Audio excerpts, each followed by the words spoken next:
Amen. Amen. Baruch atah Adonai Dayan Haim. The custom is to wear the ribbon for 30 days. Some people wear the ribbon just for the day of the funeral, some for the period of Shabbat, some for the 30 days. If you wear it beyond tomorrow night, which is the beginning of Shabbat, take it off for the Sabbath, then put it back on Saturday night through the duration of the time you will live it.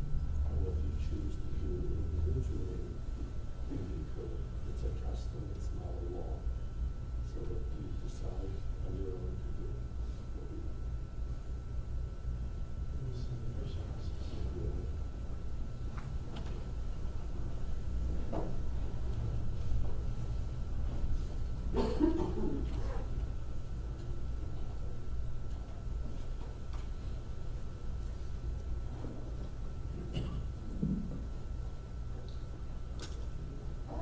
Ladies and gentlemen, as we begin our services, if we can please kindly turn off all cell phones or electronic devices, or please place them on silent. Thank you.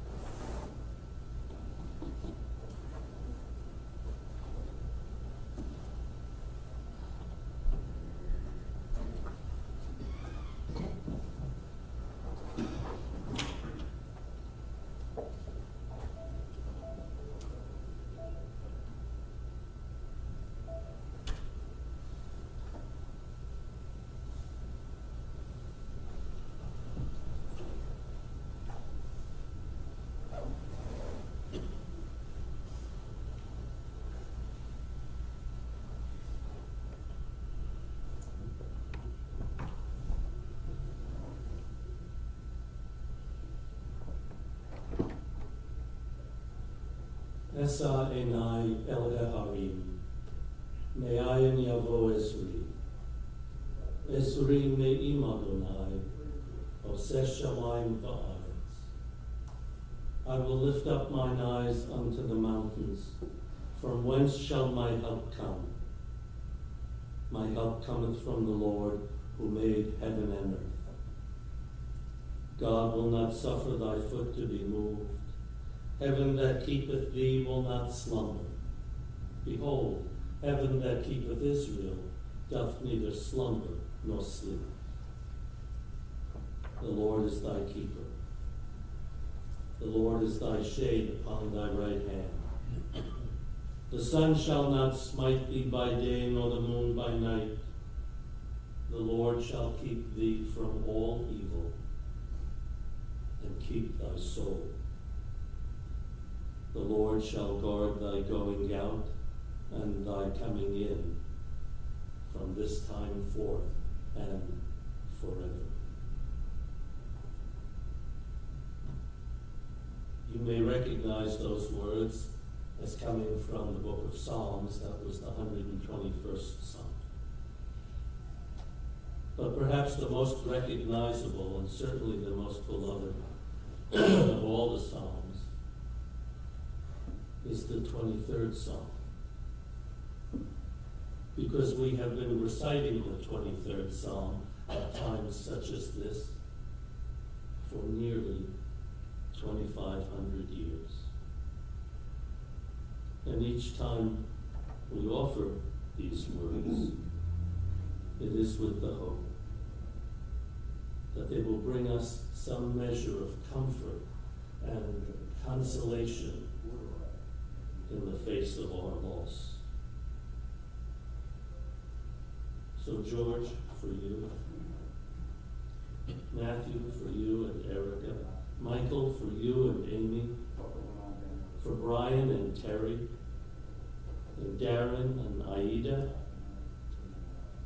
and dear friend Cheryl, and Aunt Sharon, whom we know lost her beloved Irv just a few weeks ago, and for cousins and nieces and nephews and great nieces and nephews, Sherry and Jeffrey and Lisi, Ricky and Kenny and Mark and Rachel and Bradley and Jared and Casey and Logan Mackenzie and Nicholas, and even for Mia and Tori and AJ, Mark and Brittany, and that little beautiful 3-year-old Violet, and for all of you here. I offer these words again in the most familiar translation, and again with the hope that as you hear them, they will bring you, each one of you, a message of comfort and a sense of God's presence in the face of the loss of your dear Debra. This community's Debra, this world's Debra, whom you miss so deeply and feel the loss in such a difficult and awful way. Nismo the David. The Lord is my shepherd, I shall not want. He maketh me to lie down in green pastures. He leadeth me beside the still waters. He restoreth my soul. He guideth me in straight paths for his name's sake. And yea, though I walk through the valley of the shadow of death, I will fear no evil, for thou art with me. Thy rod and thy staff, they comfort me. Thou preparest a table before me in the presence of mine enemies. Thou hast anointed my head with oil. My cup runneth over. Surely goodness and mercy shall follow me all the days of my life, and I shall dwell in the house of the Lord forever.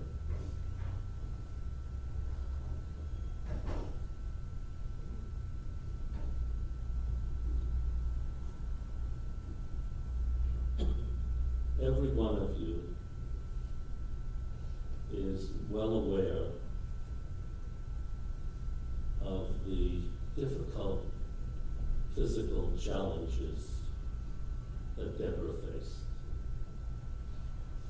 And yet, I just read those ancient words that describes a person who lives with goodness and mercy all the days of her life, because she did.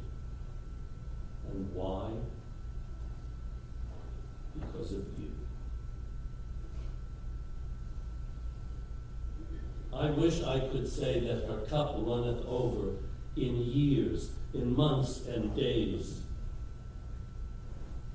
because a life in the mid-60s is way too young to leave this world for the next. And yet, the description of a cup running over is because of you. Because you allowed her to feel deep inside that her cup runneth over with love and family. And that's how one observing such a life might describe how she lived. With her cup running over because of you. But in truth, it's not my words that are the most important words today. It's your words. It's what you have to say. It's the stories you tell. It's how you make each other laugh and cry with what you've known, what you've learned, what you've shared with her and with each other. So, for that narrative to not only begin but continue from today on, I would wish to call before us Terry and then Mark to offer those words of honor and tribute that Debra so richly deserves. Terry.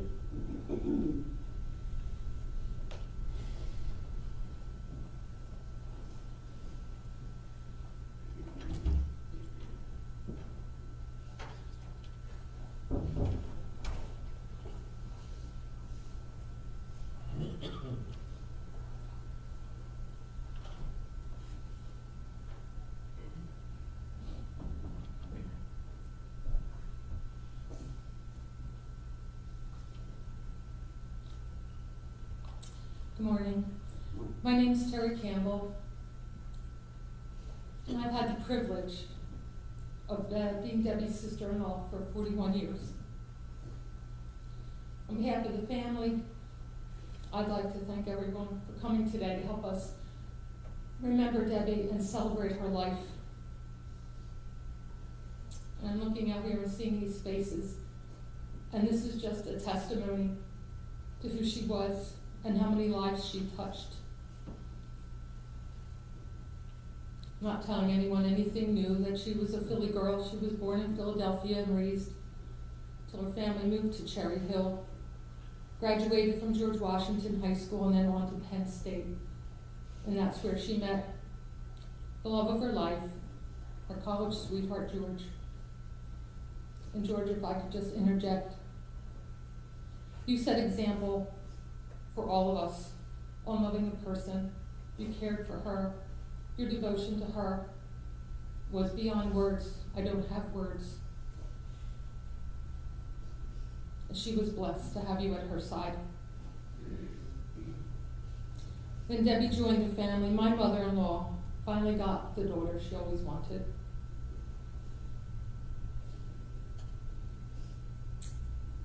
We officially became a family in 1980.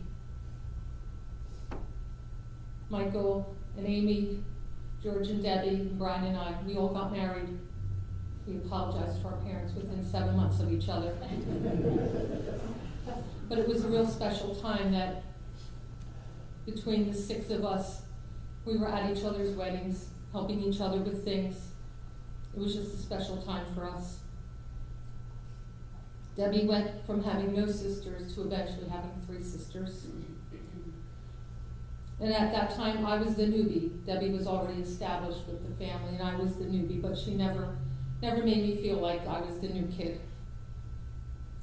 I was her sister.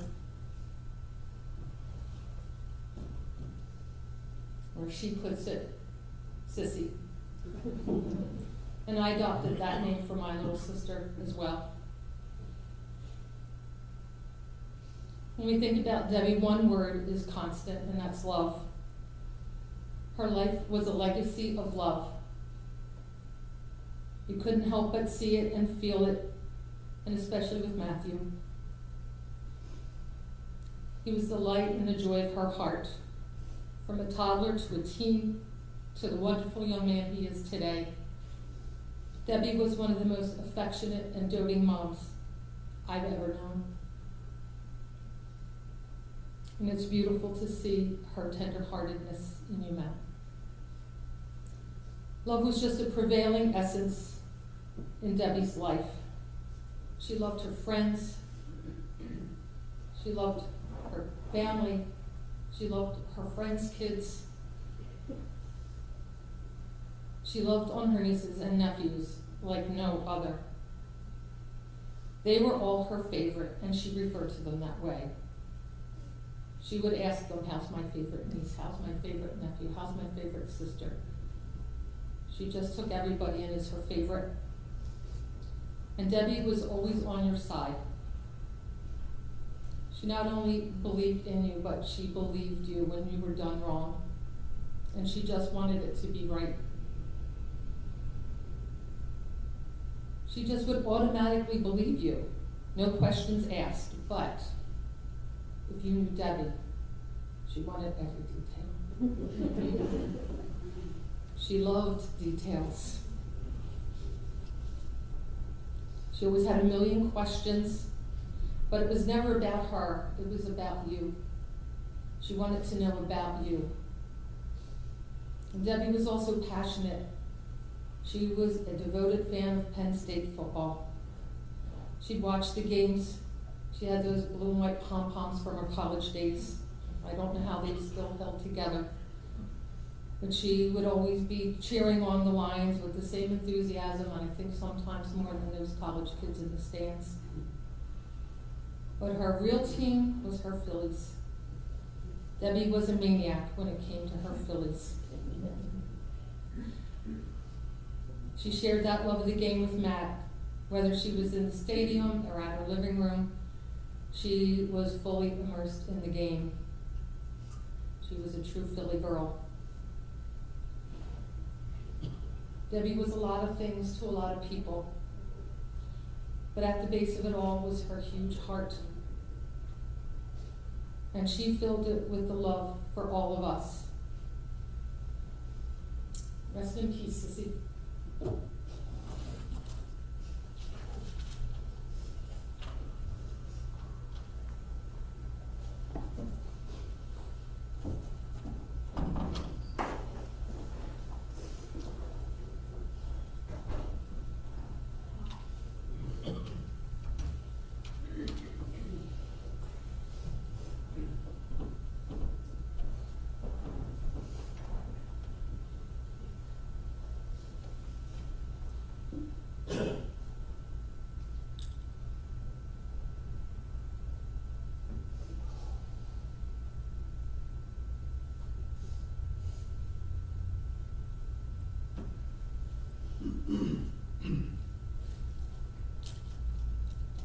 Sorry, that was amazing.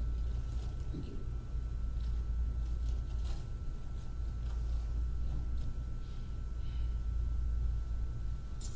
Well, Billy Joel said it best. Only the good die young. I was lucky enough to be able to call myself her nephew. And Aunt Debbie, for almost the last 40 years, she was certainly one of a kind. My fondest memories were the wonderful summers down in Ventnor at the Shuster family beach house, or watching Philadelphia sports teams battle in the field or court of play. We are Penn State.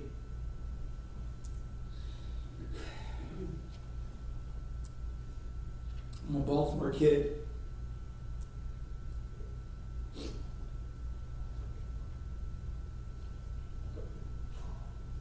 Philly raised.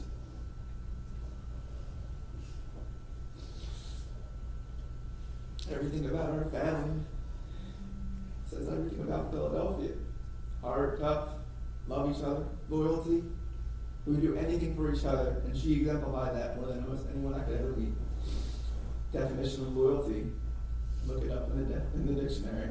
Her picture's right there.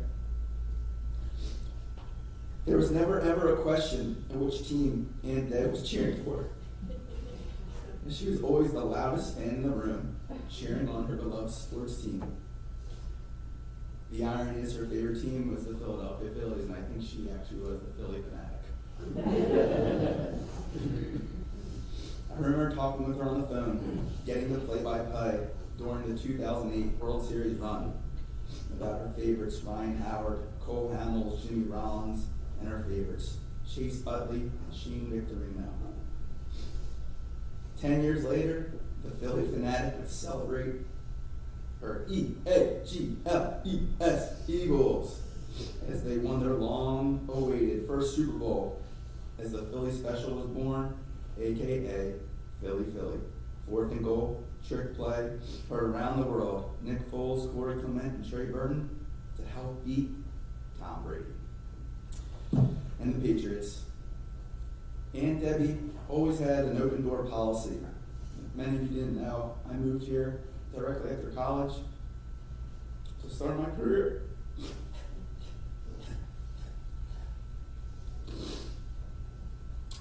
When my grandparents were living in Florida, I had an open door policy with all my aunts and uncles. It was a rotating door. I don't know which house I was living in sometimes, but Aunt Debbie and Uncle George, and Uncle Bill and Aunt Amy always go to someone's house and always have family to be with. Because I was going to be alone in a place that I didn't know very well.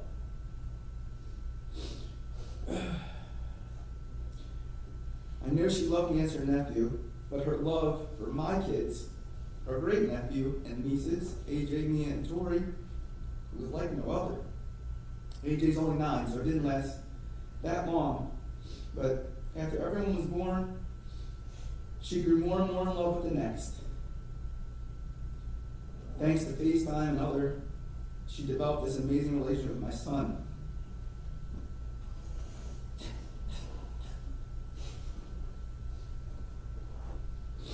He would call her on his own, unprompted, and talk to her for an hour at a time. An 8-year-old, a 9-year-old, who knows what they were talking about? The kids, they would always know, they would always get a great birthday present or holiday gift from her. But they also always knew it would show up 2 to 3 months late in the mailbox. The key is it always got there. That was a big thing that always stood out, but it was great because actually this year, in March, AJ and Aunt Debbie were talking about his birthday present, which his birthday's in May. And she said, "What do you want?" He said, "I want a Luka Doncic jersey." Up and comer, if you don't know who he is in the NBA. My son loves basketball. She said, "Okay." Wouldn't you know it? It arrived a couple days later, 2 months before his birthday. She wasn't going to be late this year, she said. I don't know how long we can talk about this one, but her love for Matthew, he said it in there, and it really hit home. Best friends.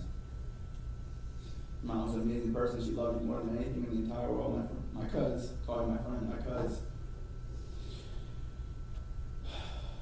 Mo was her other son. She loved him very dearly as well. He was a big part of our video calls with the infamous birdie ball that AJ, me, and Tori loved so much. Uncle George was good at becoming Mo. She was truly the historian, I think, of the Shuster family. Any of you are friends with her on Facebook, she was good at posting good pictures. Ones that I've never seen before, one after the other.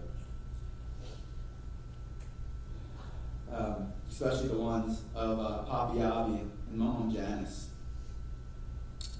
She would post them pretty much on an annualized basis on Mother's Day or Father's Day and birthday remembrances or whatever it might be. That happened 20 years and 15 years ago, respectively now. A lot of time's gone by. I think a big piece of all of us went missing those times when they passed away. But especially for her, she loved her parents so much. And, she carried on a lot of those things that they gave to her, along with my father, and are instilling them in us as our family, through Matthew, through myself, through my sister Rachel. But now they're reunited and they're together. And although she's way too young at 65, I know she's in a better place because of all the challenges she had with her health. There was so much life left to be lived at only 65, which is when many strive just for retirement to get started. But I know she lived a full life. She was never hesitant in giving her strong opinions. She was always transparent and always expecting details. For all of us, the last 18 and a half months have been extremely difficult, to say the least, for all of us. But I know what it has taught us is you only get one shot at this game called life. So make the most of every moment. Tell your family and friends you love them every day, and make an impact on the world one day at a time. As that's how people will remember you. It's the legacy that you will leave for everyone forever. And Deb, thank you.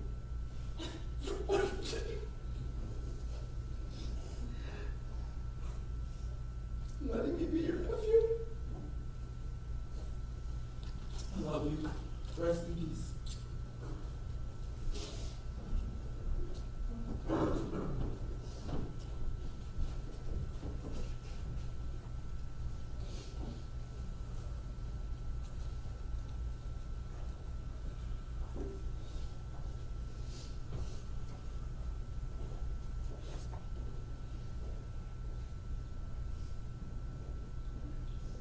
Terry and Mark, you both spoke so beautifully, so heartfelt.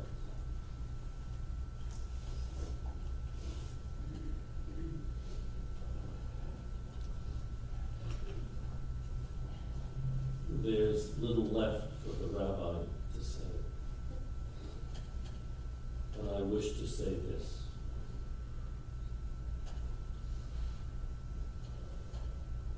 George and Debbie met in math class at Penn State.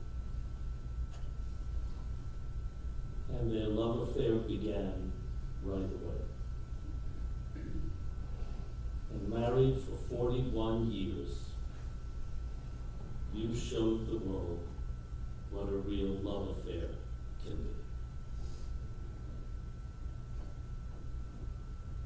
Not only did you hold hands, not only did you cradle each other in your arms, you held each other in your hearts, close, lovingly, beautifully.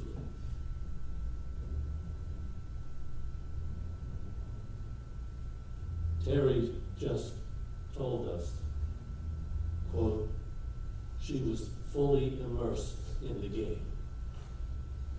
And yes, her Nittany Lions and her Phillies and the Eagles, and she was a passionate fan, perhaps, as you just said, Mark, the real Philly fanatic. But the truth of the matter is, she was fully immersed in the game, is perhaps the way you might best describe her, living her life, because she was fully immersed in the game of life. And what does it mean to be fully immersed in the game of life? To love. To love everyone and everything and every moment. And every moment she gave you and every moment you gave her. No wonder you were passionate lovers, George. You found someone who knew the secret of life. Matthew, how wonderful for you, how fortunate for you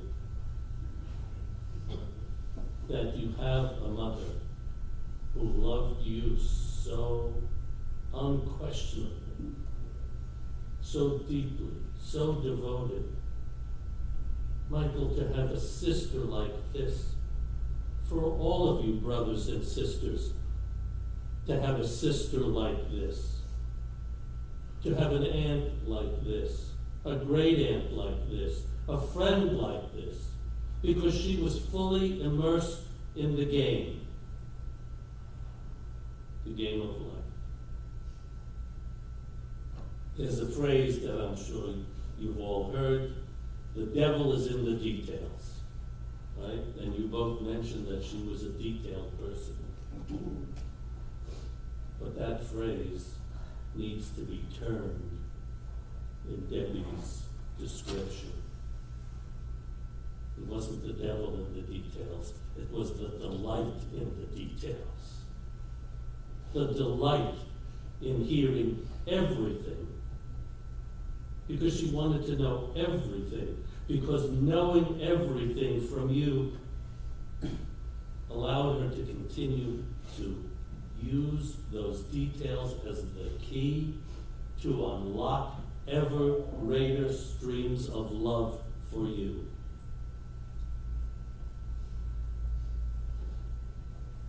You're right, 65 is way too young. But how much pleasure, how much wonder, how much delight, how much passion in this great fan. Because the truth of the matter is, if she was a fan of the Nittany Lions and the Phillies and the Eagles,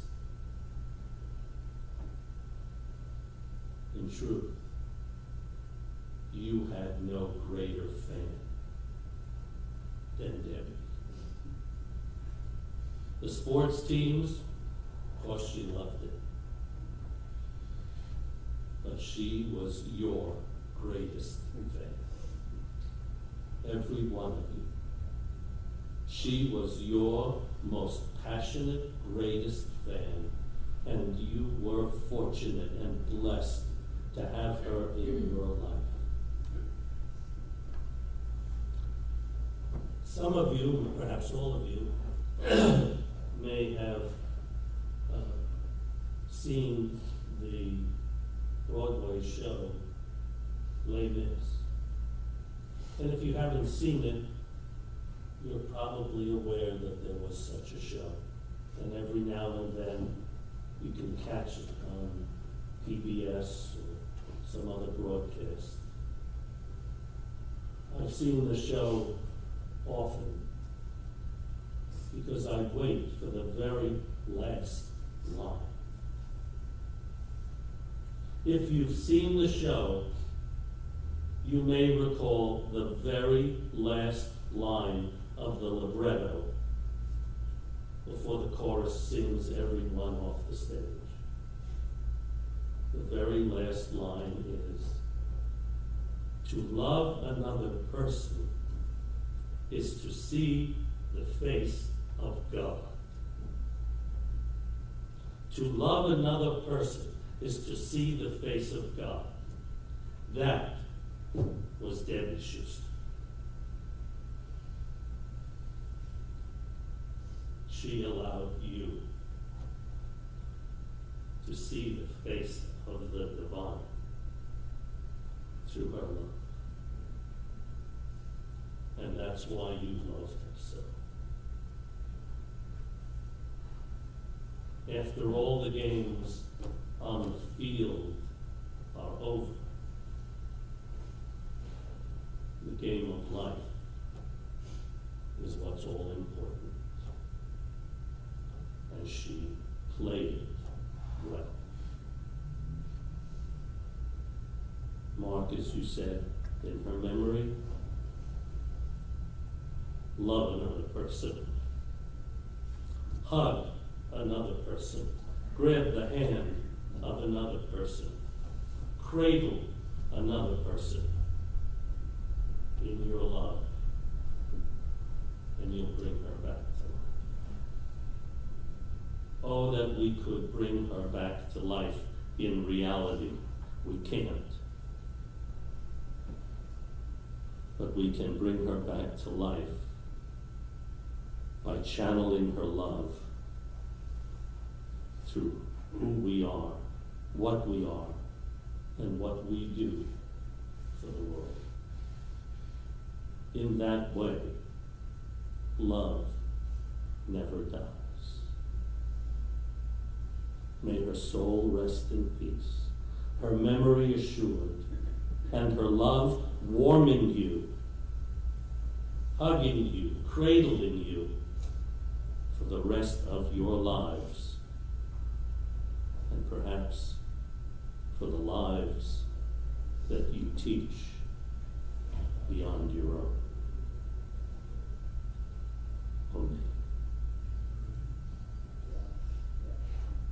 rise for the El Mole Rachamim.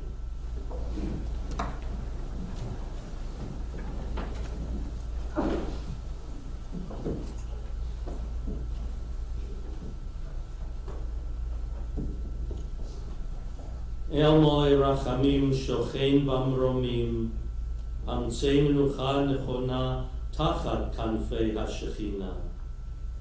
Lenishmat Debra, the daughter of Albert, Abi, and Janice.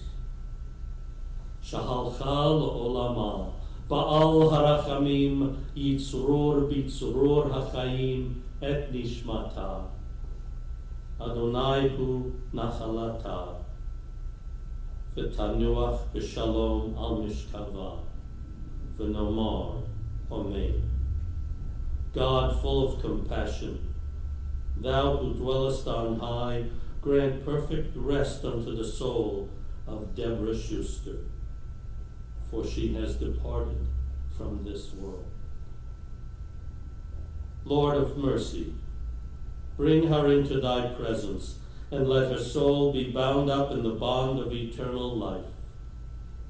Be thou her possession, and may her repose be peace. Peace eternal, the peace reserved for the righteous amongst us. Not self-righteous, but the truly righteous of heart and deed and goodness. And may we say, Amen. Interment services will continue at Locustwood Cemetery, and our service here is concluded. Please be seated.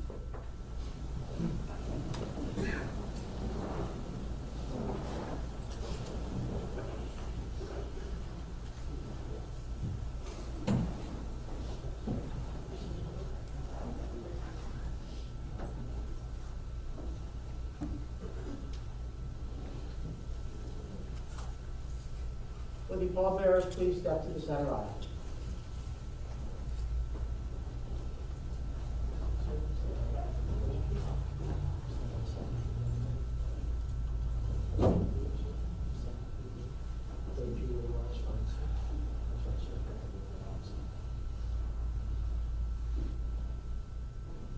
And I'll ask if we can rise once more, please.